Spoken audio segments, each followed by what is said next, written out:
Welcome here to this next chapter where we will see this.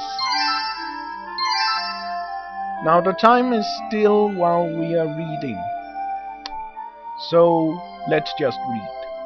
Day 1.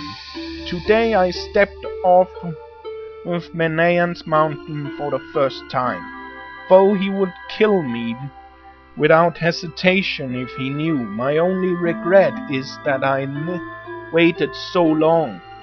What I have learned this day already. Alone, the townspeople are not the wretched creatures I've been led to believe. Only the outcast ruffians are to be avoided.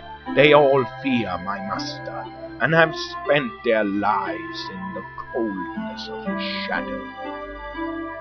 This book, which I happened upon a stream, shall be a record of my discoveries.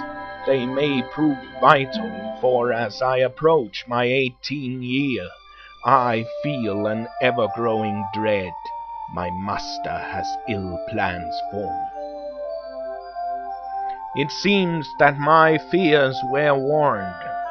Manayan keeps a near constant eye on me nowadays. I feel like a field mouse under an owl's gaze, but for all my master's vigilance, I have managed to collect things, corks, forks, oddly shaped stones, anything I dare call my own. My quarters are their keep, and will remain so while I live under this roof. In the meantime, I look forward to my next excursion. I promised that barmaid I would pay another visit. Day 4. 4 hours.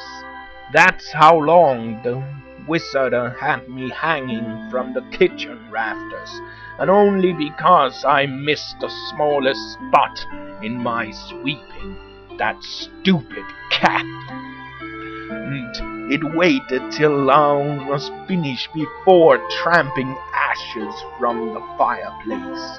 I have to get away, if only to save myself from further headaches and humiliation. Day 6. My brief outings are risky but no less regular. Each day rewards me with greater insight. Today was the most fascinating. I have seen my first ship. For too long I stood on the pier in awe of its massive masts and mainsail. The sailors directed me to the tavern, where I made their captain's acquaintance.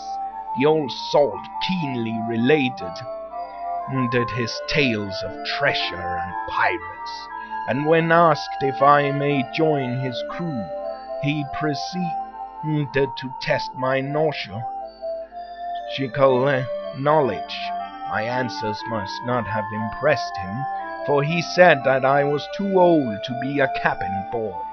I left disappointed, yet hopeful that I may yet meet a seafarer willing to enlist as a novice. Day 8. A week remains before I come of age. I shall expect no better treatment from Manayan then, nor do I dare hope that freedom will accompany my adulthood, if I am to enjoy a semblance of this life, then I know what I must do. I have spent the last 2 days in town, cleaning practically everything I could find so as to earn enough to pay my way aboard that vessel. This is my only chance. Manayan does not often take such long journeys, and it is my every intention to be gone by the time he returns. Day 11. I rose early this morning and packed my few belongings. I barely slept. It was a dangerous descent in the pre-dawn haze, but by the time I reached the base of the mountain, I was smiling more broadly than I thought possible.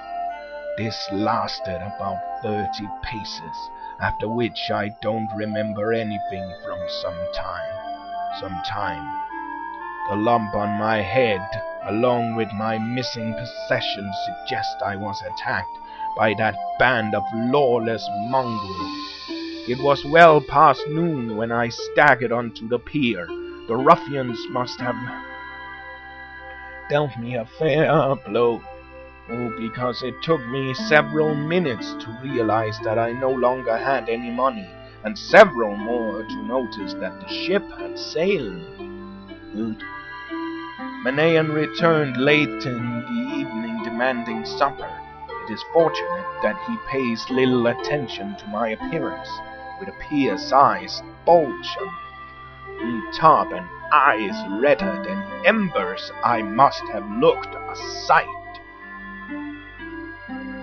What is it they say about clouds and linens? I don't know, but I have found something today which lifted my spirits while dusting the Manayan's studies. I noticed that a few of the books were attached to the shelves and made a curious sound when moved. After fiddling with them for a time, I was surprised to see a trapdoor open in the floor. How did I manage to miss that all these years? I never know. Unfortunately, the noise have awoken the Manayan, and I had no choice but to leave this secret unexplored for now. And these symbols are quite useful. We have to remember them and in which order they came. So I have given each of them a number which corresponds with where they stand on the secret entrance to the Manayan's in secret.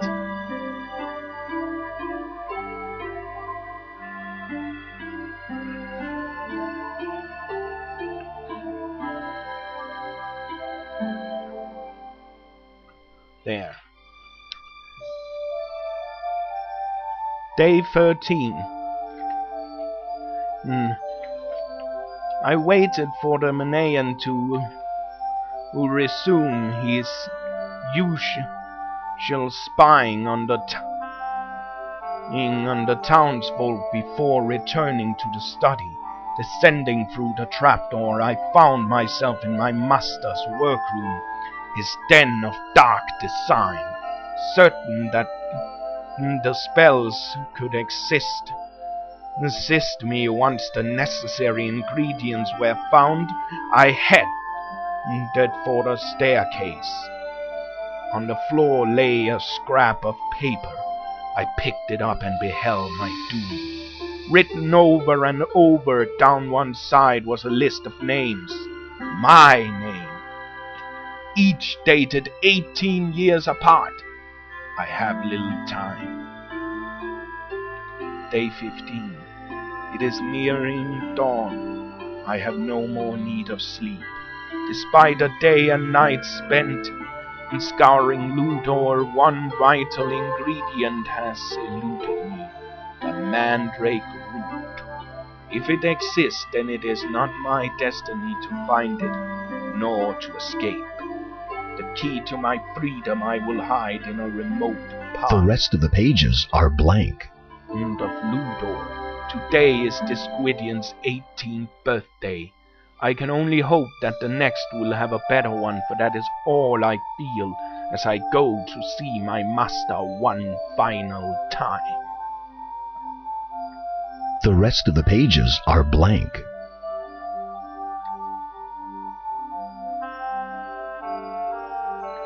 And that was all what we have to do in this chapter. See you soon.